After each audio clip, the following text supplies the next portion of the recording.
You're listening to Staged Right, the podcast edition.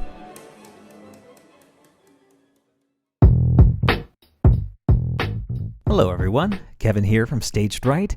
This is a very special episode of the podcast. I'm going to be speaking with Izzy, the creator of the YouTube channel Be Kind Rewind.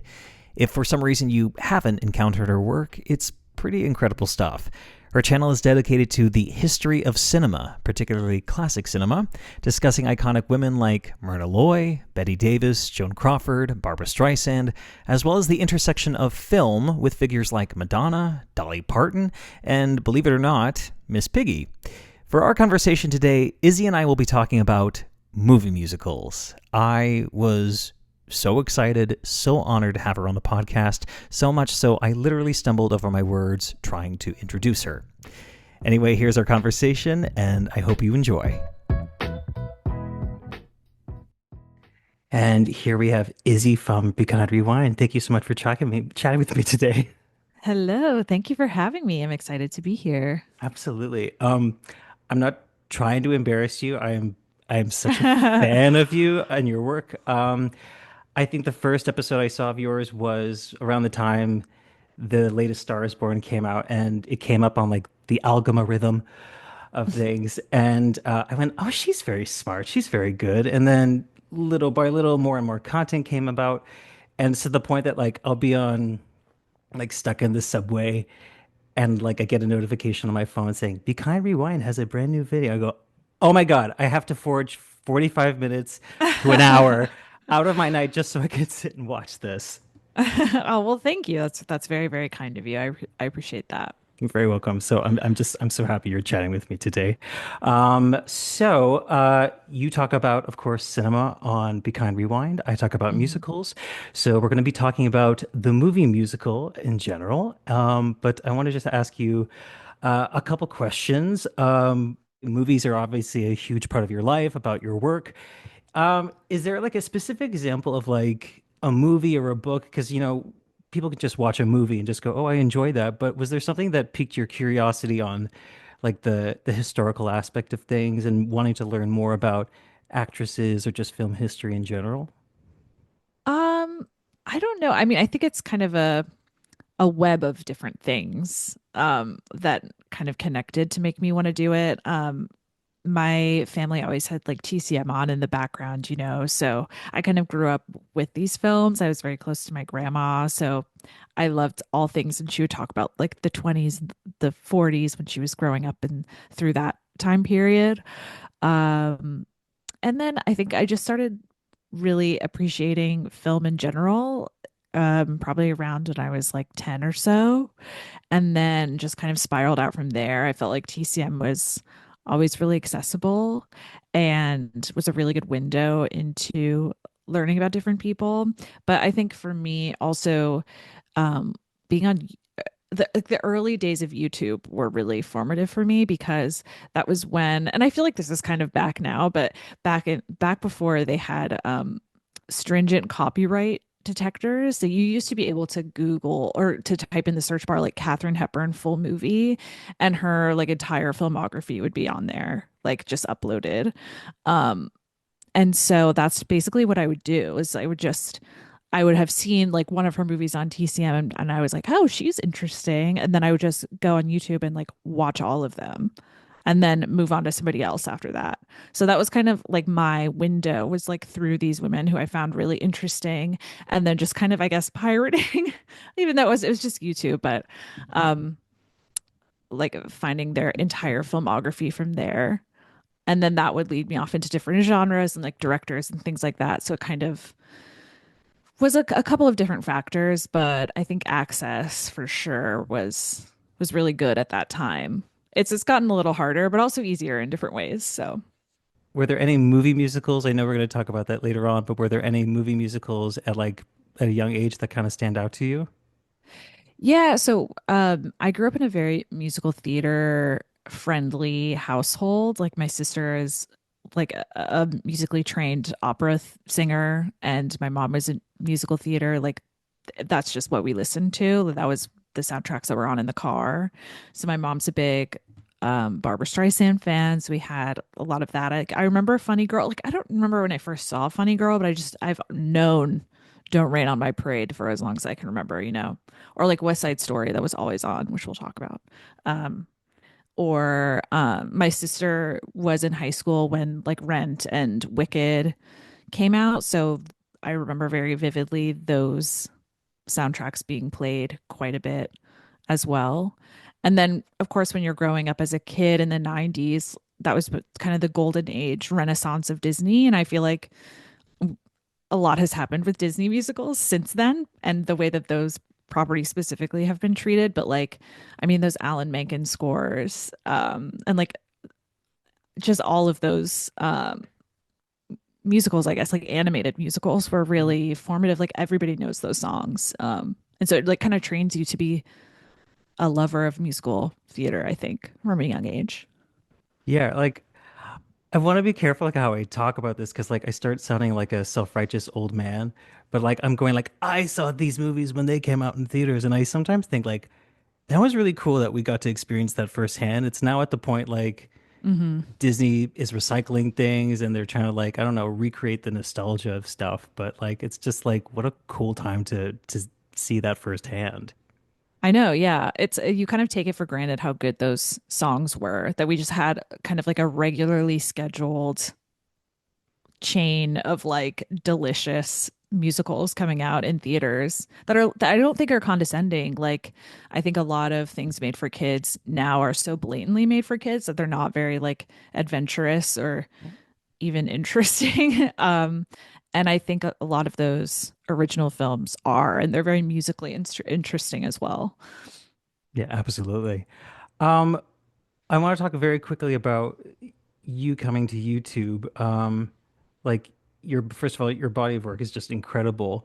I guess I'm so curious, like, what made you want to create the channel? Was there anybody's work that kind of go, oh, I want to do that? Or like I'm just so curious because watching it grow through the years has been so incredible and just like the production value and how good they are. It's just I'm just really curious how it starts.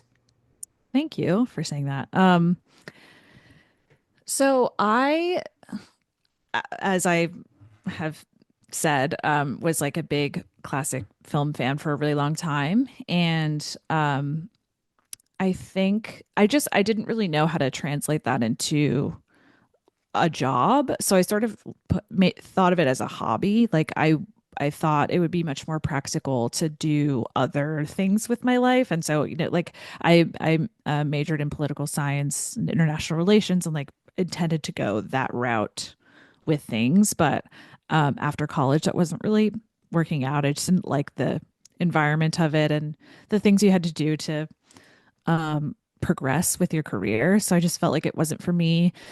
And I wanted to do something with film or movies or something. I didn't know exactly what that would be.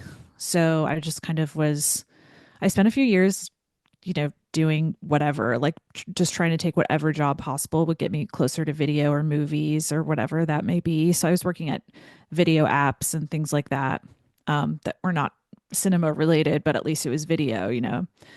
And then um, I think when I was working in Germany and I went to the film museum and it sort of clarified for me that like there are actually jobs related to film history. Like it's not just being involved in film history doesn't have to be just sitting in a theater and like watching movies or watching movies by yourself on a laptop. There are things that you can do.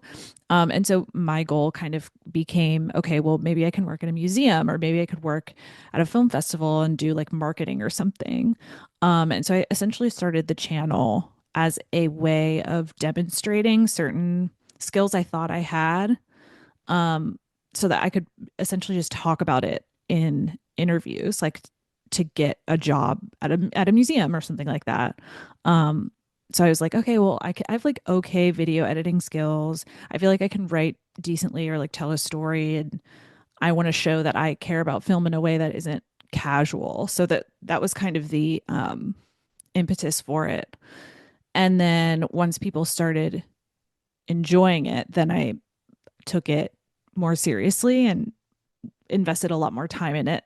And it eventually just kind of grew. And I think my ambitions for it have changed quite a bit over time. And yeah, so now we're here. And here we are, and look at the body of work. Oh, Um, but if I can say one more thing, actually, Please, yes. um, I will say because you asked about the inspirations for it. But I think one thing that I heard that was really helpful for me in deciding to do this specifically was that I heard Karina Longworth on I think it was Fresh Air. It was some interview that she did. It was a podcast or something. And she was like, "Well, basically like my job is like me and a microphone." And I was like, "Oh, well that make like I can do that. Like I can get a microphone. That's pretty easy." Um so yeah, it felt like a low barrier entry way to make something for myself that could do a lot of different things for me. Yeah, it's like kind of like obviously like once you're in the thick of it, you're figuring stuff out, but it's kind of like it's that one little bit of information that kind of goes, "Oh, I could do that." Is it kind of like that? Yeah, totally. It's like it feels a lot more complex and like you don't really actually need a lot to do it. Obviously certain pieces of technology help quite a bit, like a good microphone or a video editing software that makes it easier for you or whatever. But like at the end of the day, I think it is at this point pretty accessible to get your own channel and like do things with it, you know? Yeah, it is very easy to put literally anything on the internet, quite literally. Um, Yeah. what's something that you know now that you wish you had known when you started the YouTube channel, whether that's in the writing of a script, the creation of something, dealing with comments? Is there something that you can think of? That's a great question. um, I don't know. I mean, I think in some ways I'm like kind of envious of what I originally like the naivete that I originally had. I think I'm much better at dealing with comments now, and I think I'm a better writer than I was now, or a better thinker about film and um video and things like that. But I also miss the like low pressure of early creation. Like the feeling that I could put out a 15-minute video and be fine with that is crazy. Because right now I'm like I couldn't write a short video to save my life because I'm so invested in detail, which I think is good and bad in some ways. So I don't know necessarily that there's anything I would tell myself because I think it's just good to do what you want to see. Like you should make the things that you would be interested in as a viewer and that feel important to you and are influenced by a wide range of things. Like I hate it when I can tell that somebody is like just doing the thing that they like another person doing. Does that make sense? 100%. Like I think as I did more work, it became about what do I wish was out there that I don't see? Yeah, Like if yeah. I'm searching on YouTube, what's something that like I wish was out there, which then is obviously the hard thing is you have to put it all together. Yeah. But yeah, I Yeah. understand that instinct absolutely. Yeah, Yeah. totally. So I don't Yeah. know. It really depends on the person, I think. So now we're going to talk about movie musicals. I've asked you in advance to talk about movie musicals that you like. At some point, I will be asking you things like, why do you like this movie and why is it successful as a movie musical? It's not an interrogative way. But we'll go through them one by one, and then we'll talk about maybe some examples of stuff that is not so successful. So Hmm. the first movie we're going to talk about is Gentlemen Prefer Blondes from 1953, directed by Howard Hawks, features dance by Jack Cole, starring Jane Russell and of course Marilyn Monroe. Many people are going to know this movie from the iconic Diamonds Are a Girl's Best Friend, which has been emulated and honored by people like Madonna, something that you yourself have talked about on the channel, and most recently Ryan Gosling at the Oscars last year with Just Oh Chatting. yeah. Wow. So, admittedly, this is a movie musical I have seen, but it's been quite some time. I think it was on like a TCM channel when I was growing up, and I do remember watching it late at night with my sister. So I'm familiar with it, but you might have to kind of talk me through it a little bit. So, what is it that you love about this movie musical, and why do you think it's a successful movie musical? I just think it's so tight. Like it is such a divinely plotted film in terms of um like hidden identities or hidden motives that then are slowly revealed throughout the plot, or things being thrown in their path that are unexpected. Like it's never boring. It's always fun. The performances are incredible. Jane Russell and Marilyn Monroe together are like a incredible comedy duo. Um, the music is incredible. I'm using incredible too much, but the costumes are gorgeous. It's not one of those films where you're going to have a 5-minute dance sequence that's going to blow you away. But I love how true the dance sequences are to who these characters are. Like these are two women who are flaunting what they have. And they know they're beautiful and they're going to show it off. And that's kind of what the dances are for. They're about like their confidence and their showiness, and I love that. Um, and yeah, I don't know. I think it's gorgeously shot, gorgeously written, and looks great. Two beautiful women having fun, falling in love. Gorgeous. Obviously, Diamonds Are a Girl's Best Friend stands out. The moment that I, for some reason, always thought about was the Jane Russell number, Anyone Here for Love, because I just like the first time I saw it, again, it was like TCM like channel at like midnight. And I'm watching this with my sister, and then suddenly all these gorgeous buff guys come out here, and I was just going, Yeah, it's so "What did funny. this movie just become all of a sudden?" It's wild. This is sort of like silly musical theater trivia things, which I love to throw on the channel sometimes. The thing that I was made aware of, I mentioned earlier, Jack Cole choreographed this, and he was very famously difficult to work with. However, Marilyn Monroe was quite insistent on a lot of her movie musicals. Whenever there was something to choreograph, she insisted on working with him. Yeah, I think Gwen Verdon also helped her in this too. Yeah. Yeah, there's this fabulous picture. I say fabulous because I'm just like the world is so small in that movie musical world because there's a picture of her as Jack Cole's assistant walking down some stairs, like helping choreograph something with Jane Russell and Marilyn Monroe. And it's just wild to me. Yeah, it feels like two worlds kind of clash together, like a Venn diagram moment or something. A kiss on the hand may be quite continental, but diamonds are a girl's best friend. Is there anything that like you would insist that people think about or not think about when watching this movie? I liked when you talked about in an episode about Madonna and her film references, you talked about how that scene in both Gentlemen Prefer Blondes and as well as when she references the musical number in Material Girl, it's so misinterpreted. Is there anything you want to pass on about that?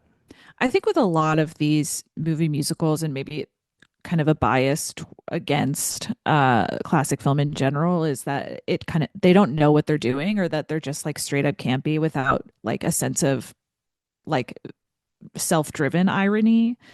Um and I think that number is probably the best example of that. It's just the way that it functions within the text is sort of Marilyn Monroe's character poking fun at her ex-fiance because he's being driven to believe that she is just a gold digger. He's very rich, but he's also very nerdy. And he thinks that she's, cheating on him or whatever. And she sort of does that number as a way of saying like, haha, you're right. Like she's kind of making fun of his assumption about her. And so I think that's a very funny way of that song functioning within that film, is because it comes like right after she's like, oh my gosh, I actually really love this man. And this sucks so much. And so yeah, I just feel like that gets forgotten all the time. I think there's a lot of like gender like play and kind of interesting social commentary within that film that kind of gets overlooked because there are so many numbers like Is Anyone Here for Love, and um just kind of stand out things that everybody wants to talk about because they're so fabulous. But it's doing a lot, I think, as a musical. The next movie we're going to talk about is West Side Story from 1961. This, is, of course, was co-directed by Robert Wise and Jerome Robbins. Jerome Robbins, of course, directed and choreographed this for the stage. Stars Natalie Wood, Richard Beymer, and, of course, the absolutely iconic Rita Moreno, amongst other people who are in this movie. This movie, of course, was a great success when it came out. It won 10 Oscars, including Best Picture, Best Director slash Directors, and Best Supporting Acting Awards for George Chakiris and Rita Moreno. Um, this is a movie I am very well acquainted with. Grew up watching it. My dad was in it as Glad Hand at some point when I was growing up. I adore this piece, but I want you to start and tell us, why do you love this movie, what your relationship with it is, and why do you think it works so well today? Yeah, so I was interested in this, or I became acquainted with this musical because my sister was in it in high school. And so it was one of those where it's like our bedrooms are right next to each other, and every time she's listening to it, I'm going to hear it. So I became very familiar with the music. And I think I must have seen the film around that time as well. I think this film is very successful mostly because of Jerome Robbins and how exacting he was with translating his choreography to film. If I'm remembering correctly, the scenes that were shot in New York City, like on the street, were mostly directed by Jerome Robbins. Like all the indoor kind of set stuff is done by Robert Wise. And I think that stuff is extraordinary. But the thing that really stands out for me is the way that the film takes advantage of space and the natural New York environment, if you want to call it that. Um, I don't think there's ever been a film that has done it quite as successfully without any gimmicks. I mean, this is just cutting, it's intercutting, it's camera placement, it's choreography. Like those are the tools at his disposal, and he makes it look like one of the most complex shoots like ever done. And it's just because he's so disciplined and knows exactly what he wants and obviously very creative. So that's a huge reason. I mean, I think the prologue of West Side Story is one of the best things ever filmed. um, um, and then, of course, I mean, it's a very classic, like, I think people have a different length of leash for a Romeo and Juliet kind of story. Mine is quite long. I don't really mind its logical gaps or anything like that. I'm kind of Sure. fine with it. So, yeah, for me, it's just really the way that the film is choreographed and filmed is really special. And then, of course, Rita Moreno as well, I think is quite extraordinary. So, yeah, to me, it's very much a visual reason that I love that film. Yeah. Admittedly, I haven't seen that many interpretations that have done the Jerome Robbins choreography. Obviously, that's a very rare thing that happens. It does happen, but it's rare. And it's interesting because I grew up with the movie. And the shot I'm always thinking about is kind of like that classic one. It's George Chakiris and the two guys behind. They're going down an alleyway. And then there's a brand new shot. And then they do sort of that classic, The poster the pose. poster pose. Yeah. And when it happens in the show, it's like, oh, that's nice. But for whatever reason, it's just the way it's like you were saying it, the way it's photographed and the way it's done for film. It's so specific and just lands so well. People, if they're ever doing their original choreography for the camera, it's sometimes difficult to capture that spirit and or elevate it in a different way. So yeah, I agree. I agree. That's an important thing to consider and a tricky thing. I agree. The prologue is like beautifully shot. One of the best things that's ever been shot for a movie musical, certainly. America in that movie is just like it reaches to the heavens. It's just so high energy and so beautifully done. Absolutely. And again, it's just one of those things where they're just truly being creative with the way that like they're in a box. That's what they have. Like this isn't they're not doing CGI. They're not like doing crazy effects where they're going into a different world. Like this isn't a diegetic conceit, you know? So it's just like we're on a roof. We're on a roof. We're gonna move the camera around. And that's kind of it.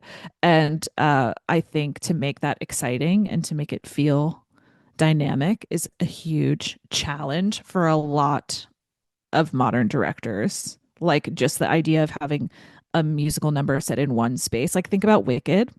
How many like how many cuts are in each of those musical numbers, and how hard they're trying to keep your attention, as opposed to like what they do in something like Cool or in America, where it's just like we're leaning on the talent of the performers and like the creativity of the cinematography, and that's it.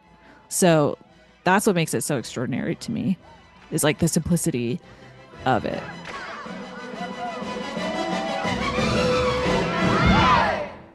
I think you and me and many people, like when they announced that they were going to do this new adaptation with Steven Spielberg. This is now, of course, 3, 4 years after the fact.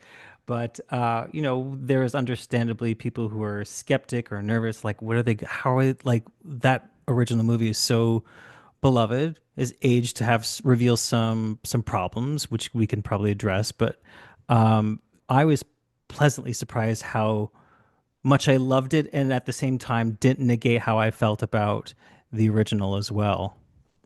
Yeah, I kind of felt the same way. I think I was very cynical about it, and maybe unfairly so, because it's like Steven Spielberg is a good director. I don't know why I wasn't like, I think probably just protectiveness of the original is what made me like worried that he wasn't able to pull it off, I guess. But it's a big challenge, and I thought he did a good job. I mean, I don't know that it necessarily like justifies. I don't think it's so new of a take that it's like necessary, if that makes sense. But I also was the way that he changed things up were like interesting in and of themselves. So I was pleased with it. Yeah. I don't think it like tarnished the reputation of the original in any way.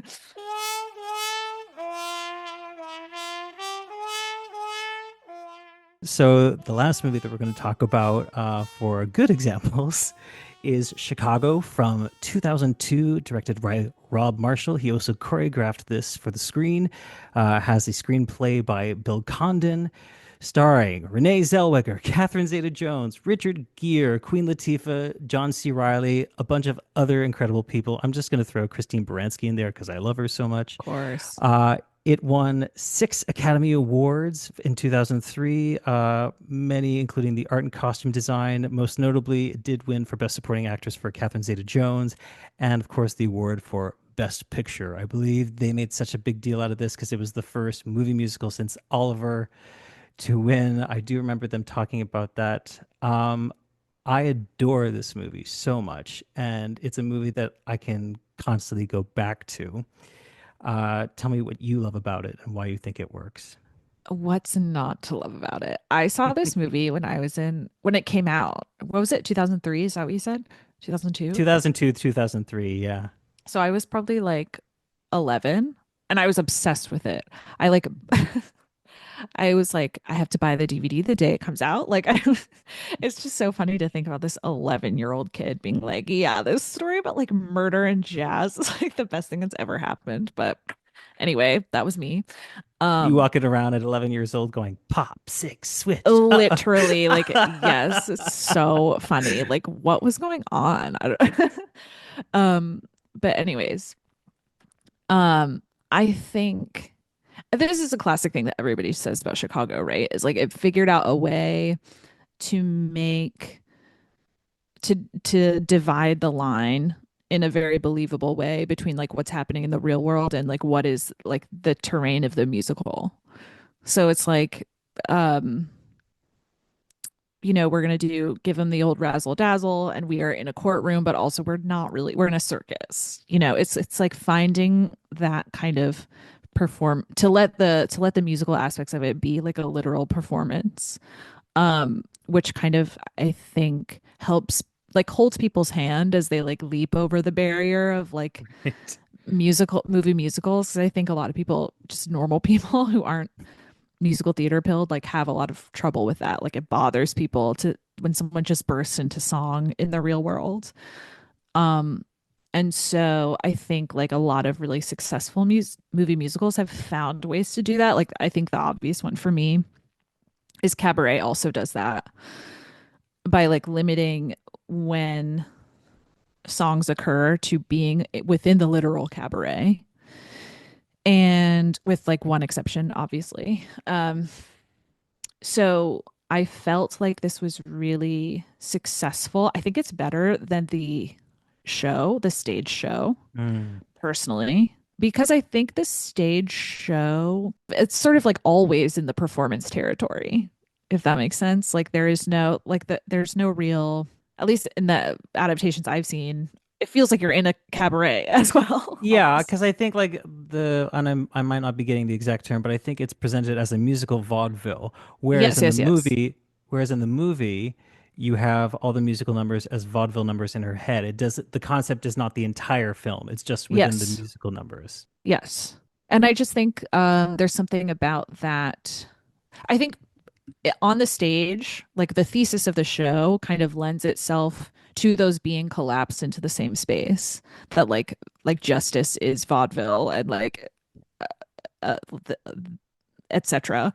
But I think in the film, um, it's just it works better visually and gives the film a more interesting space to kind of branch it out and yeah, build these two worlds separately. Yeah. I recently rewatched the movie with the commentary on the DVD. I missed commentaries on DVDs. And Rob Marshall and Bill Condon said like a lot of the cuts, like the one that I'm always obsessed with. There's a bunch of them actually I'm obsessed with, but there's one in All That Jazz right before the big climax. Roxy's in bed with Fred, and she reaches up over her shoulders for the bars of the bed, and then there's a quick shot of Velma reaching for the two guys. Mm-hmm. And they said all of those cuts were written into the screenplay, so it was very much written with that in mind. It wasn't what Fosse would do in his earlier movies, sometimes kind of figure out the cut along the way. It was very much considered off the bat, and I Mm-hmm. think it really just like it pays off. It's so I don't know. It adds obviously a different level. It's kind of doing the commentary thing that Cabaret does by going back and forth between the two acts, and it just adds a dimension to the numbers. Yeah, absolutely. Um, I don't know that we'll ever get someone editing like Fosse ever again. Because I think that's also part of what makes Cabaret so special is how strangely it's edited. Not strangely, but like jarringly it's kind of edited. I think Cabaret does some of that. Just they're very conflicting images kind of thrown together because you're doing the real world and this very jazzy uh like not Hollywood because it's not literally but you know what I mean, like show businessy kind of Yeah. environment. Um, so I like that a lot. I like when things show contrast very visually.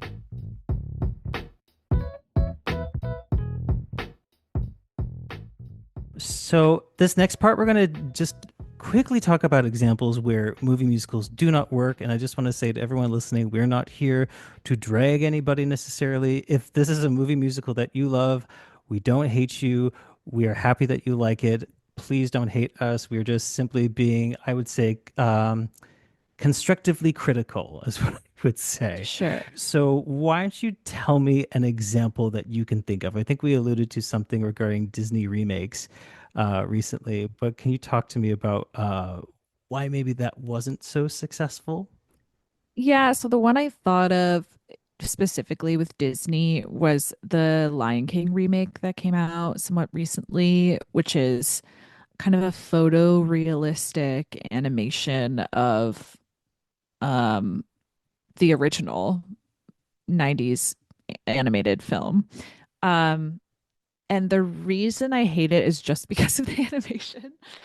Um because I think what is so fun, well, A, about like animating films in general, but also like movie musicals, I think inherently come with this is like that you have permission to be very like colorful and strange and like playful in ways that you don't expect from like you don't get in in real life. Like realism has its benefits and is very valuable, but also there's a value to like the magic of artificiality.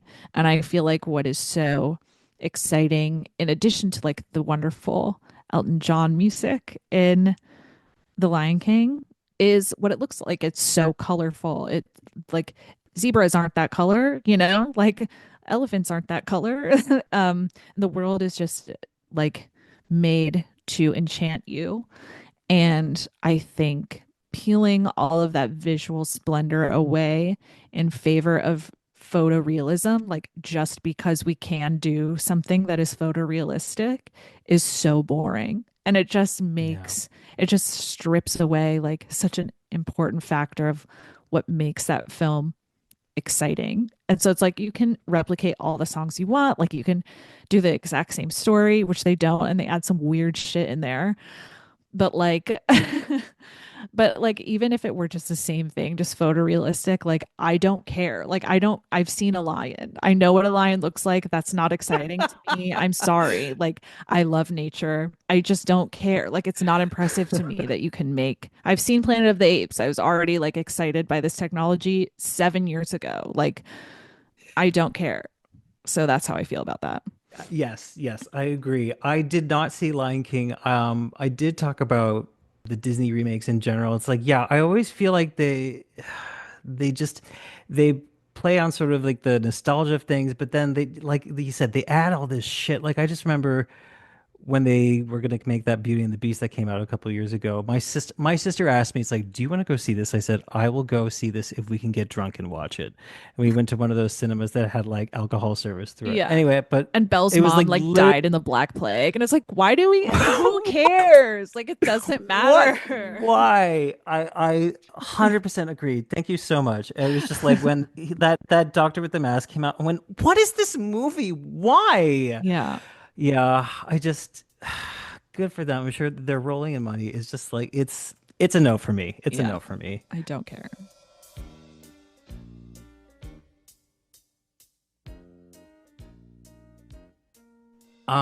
So this is when I say controversial, it's not controversial because people have differing opinions about it. I think it is a movie that is pretty universally across the board not cared for, and that, of course, is A Chorus Line. This was an adaptation by Richard Attenborough, of all people. Um, Exactly. Of all people. Tell me, like, where to even start? Where to even start? Um, okay. So I think this kind of goes back to what we were talking about with West Side Story, which is that if you are going to essentially limit yourself to like a box, like you have a very specific location in which you are shooting, like your camera has to be really creative about the way in which you're deciding to film things. And so this film does not have, Richard Attenborough does not have the creativity to film these dancers in a way that is like interesting enough to like justify his taking the direction of this film.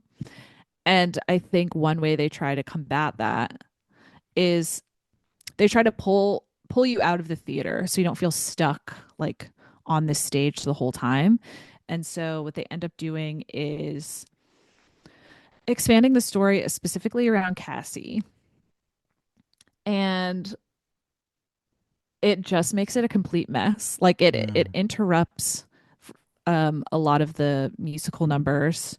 Some of the musical numbers are cut. Some of them are inexplicably cut. The fact yeah. that they cut music in the mirror, that's like, what if we cut Rose's turn? Why don't we just cut like the most famous, interesting number from this musical? Insane. Like I absolutely do not understand it. Um, it I, I think it is, I don't even know where to begin. I'm like almost flustered because I think it's so bad. Yeah. I have not seen it in a long time, but I do have I had my God, I sound like a very angry gay person. I just remember being very like, what? Kind of what you're talking about. Just like, and I didn't quite like have like years and years of like familiarity with it, but I just went, why is everything that I love, for instance, on this album, like Hello 12 is like substituted for surprise, surprise, music in the mirror, gone. Yeah. They at one point Mike is doing I can do that, I think, and he's He's flying on a on a rope. rope. I just like Yeah. I don't understand. I don't understand. But I feel like, I mean, this is quippy, but I think this is true. I think this is sort of a result of people who don't understand not just movie musicals, but don't understand musicals approaching material. Oh, obvious, yeah. And they don't understand this musical specifically because to me, like the two most egregious like alterations they made with respect to the music of this film are cutting music in the mirror and changing what I did for love to being a collective song about like the love, like the kind of bitter love of music and musical theater and like dance, Yeah. like knowing that you have a limited time span with that, to being like Cassie kind of upset about her relationship with the director. Yeah. Like I think they just strip every all of the joy and passion that this show specifically has for like dancing and like dedication to theater to like in the service of making her this like lovelorn girlfriend.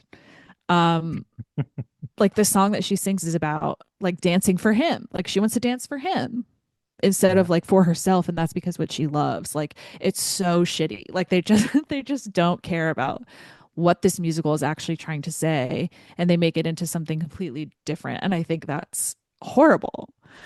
um I also think this has like the sad uh misfortune of coming out like very close to all that jazz with Mm. like again, like not to bring Fosse up again, but like I mean the introduction of all that jazz is like exactly what you would want from a film version of a chorus line, and he kind of just like already did it perfectly, so that sucks for them. But um it's sad. It makes you really wish that he had taken on that material, even though of course that's very loaded for him.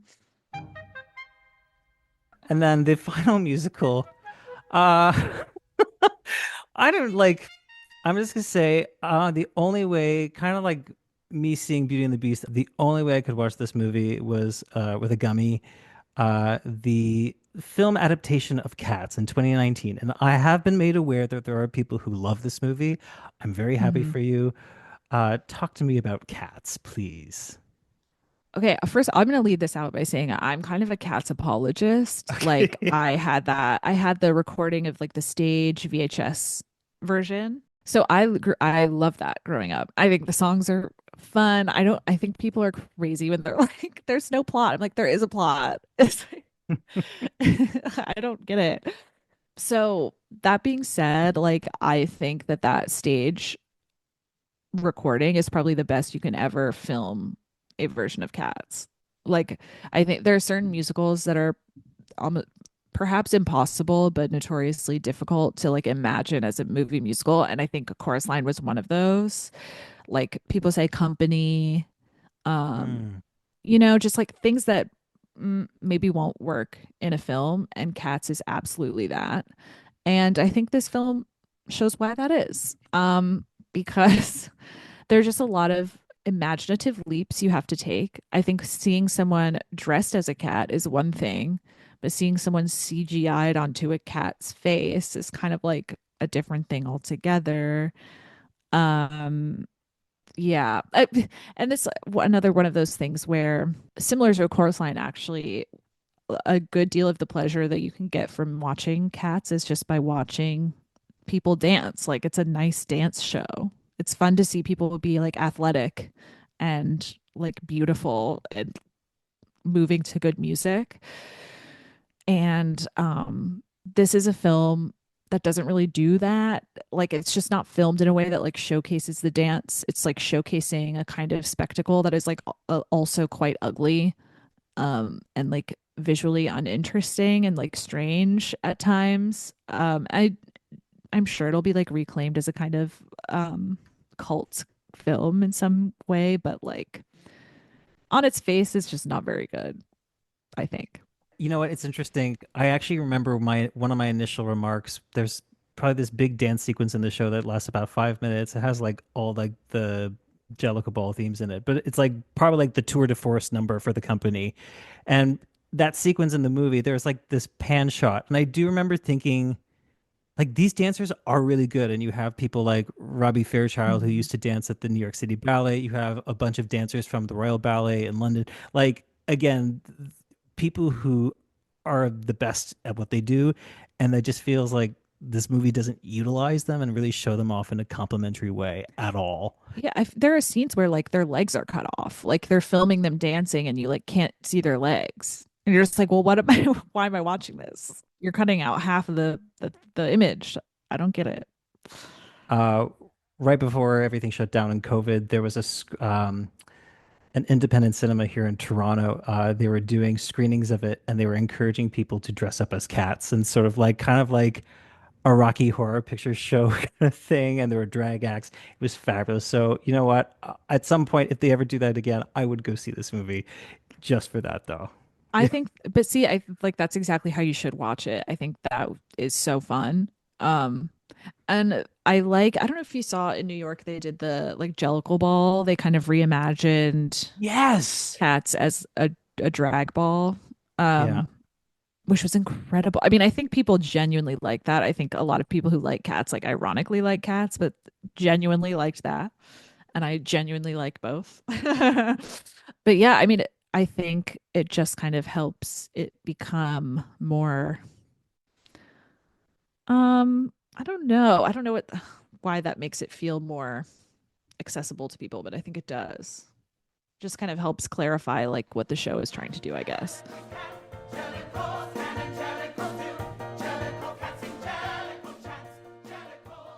My subscribers were very excited when I told them that I was going to be talking with you. There were just a handful of questions some people had for you, if that's okay. Yeah, of course. Okay. So I guess this is something that's specific to you and your work, and maybe you can interpret it how you want. So someone was asking about how has the Best Actress race, I'm assuming for the Oscars, how has that race changed over the last 30 years? Oh, wow. I mean, a lot of ways. That's such a huge answer. Yeah. I mean, I do think campaigning has become its own industry in a way that it kind of wasn't before. Like you can hire consultants to like that is their job. They're going to figure out ways to like get information in front of people or put you on the right podcast or whatever to like increase your chances, and that didn't exist. Um even 30 years ago. I mean, I guess like Harvey Weinstein kind of treated his job that way to a certain extent, but like I think his influence has exploded that as a like self-sustaining industry in and of itself, as opposed to something that like the studios were taking on um by themselves. Hmm. So I think that's a big part of it. Obviously, like social media has changed so much of it. The way people are campaigning now, like the idea that Timothy Chalamet is going to be on SNL, like doing his Bob Dylan shtick is like, I don't think that's ever happened before. I mean, maybe in a skit, people have played their characters, but like being the musical guest in and of itself is like very different. Um, that's not best actress, but you know what I mean. Yeah. Yeah, so I don't know. I mean, I feel like it's very similar in that it's like moneyed interests dominated by like biases and like narrative and the way that we're interacting with any given film in any given year. Like the way we think about The Brutalist this year might be different than the way we thought about it 5 years ago, or any number of films are that way. Hmm. But yeah, I think it's just like bigger and more corporate and um boring. I think it's more boring. I don't think it's like also the idea that there's so many more awards now. It's like you get to the Oscars and you kind of know what's going to happen. Like there aren't really very many surprises anymore. The last one I guess would be like Olivia Colman. Right. Um I just like I find it much less interesting because it's so bloated Yeah. and usually about not very interesting films in my opinion. You were going to say it's not very interesting. It's kind of boring. I was going to say that sounds just like it. I recognize that as well. It just seems very bleak, and I don't know just what the trend of what Hollywood is like right now. Like how do you improve upon that? I don't even know how to tackle that question. I don't know, and I think like there's just a wider problem of people not caring about awards in general, because like people don't care about movies in general anymore, like culturally.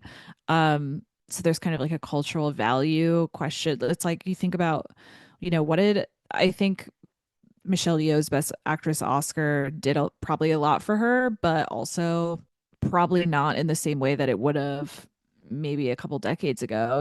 Like it sort of just feels like the magic of it is being seeped away. Not that it has anything to do with the ceremony, but I don't know, just like the cultural appetite for this is in my opinion kind of going down generally. Maybe not with like awards enthusiasts, obviously, because they're always gonna like it, but like I don't know. I feel like there's just so much like joy that has been usurped by like people with money and corporations. Here's a lovely question. What did you think of Joker Folie deux? I think Joker Folia Do is bad, but I didn't hate it the way I hated the first one. I think it made me less mad than the first one did. I just think it's like a poorly executed movie musical with like very sloppy things to say about mental health and sort of underutilizing Lady Gaga, which is a big sin for me. And yes, I'm writing a lot about it right now, so I won't tease too much of what I have to say. Gotcha. Okay. Yeah, it's like some directors who you don't think of being able to direct a musical, like a Steven Spielberg, like are going to be able to pull out like an interesting musical, and some of them aren't. And I think like that's not for Todd Phillips. You know what I mean? Like it's just not in his repertoire probably because it was so static. Like even these kind of fantasy sequences where it's supposed to be kind of like bigger and otherworldly and a little more razzle dazzle, shall we say. Like they're badly shot. Like they're not interesting and it should feel like the opposite. Yeah. Um, so that kind of sucks. So. So again, if you enjoy this movie, people who are listening, we're happy for you. It's not our cup of tea, and that's okay. But also like who did? I mean, I feel like the sad thing is like I don't even think this is the worst. It wasn't the worst movie I saw this year. Right. And I don't think it's much worse than like a lot of movies that have come out. I think it's just kind of it has this burden of being attached to this very beloved film, Yeah. which I didn't like, but like a lot of people did. And so I don't know. I feel like it's getting a harder rap than it maybe deserves. Like it's not good, but it's not a like it's rated lower than Megalopolis on Oh, really? Letterboxd, Oh, which is wow. crazy. Like, you know what I mean? Like I can imagine. Yeah, yeah. it's a little more it's not good, but it's not like incompetent. I don't know. Well, maybe it is. I don't know. Gotcha. And a couple people asked questions that were ultimately kind of asking the same thing. What do recent movie musicals get wrong that musicals from the past get right? Um I would go back to the simplicity for that we were talking about with West Side Story.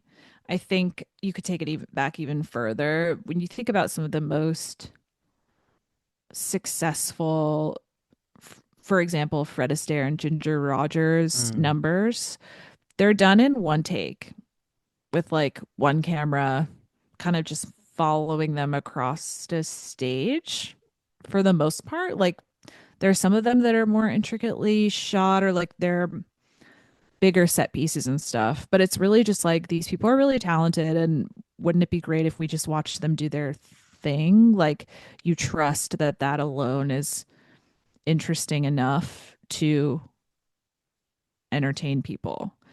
And now I feel like it almost feels like, and I doubt they would say this explicitly, but it almost feels like we're editing and like designing, doing production design that is like intended for people they assume have a short attention span mm. and need a lot of like bells and whistles and things filling the screen, like just kind of for the sake of it, as opposed to like being intentional or saying something specific. So it's like you're not really trusting that like the performance is going to do what it's being filmed to do. Like it has to have all of this other stuff to make it feel substantial enough to be like a good musical number. Um, but then you think about like Gene Kelly reaching out to that woman in like a big pink expanse, Hmm.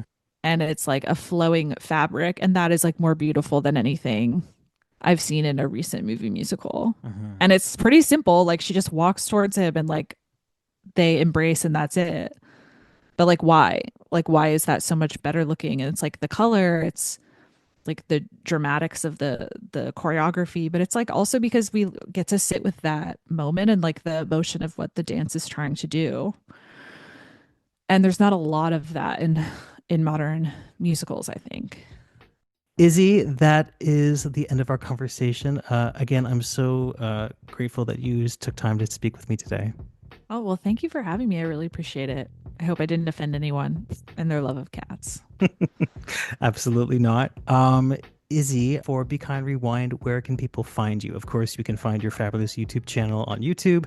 If anybody wants to follow any updates, is there any place we can find you online? Yes, I am on Twitter at BK Rewind and Instagram BK_rewind. Fabulous. Thank you very much. And have a great day, everyone. Thanks, Izzy. Thank you.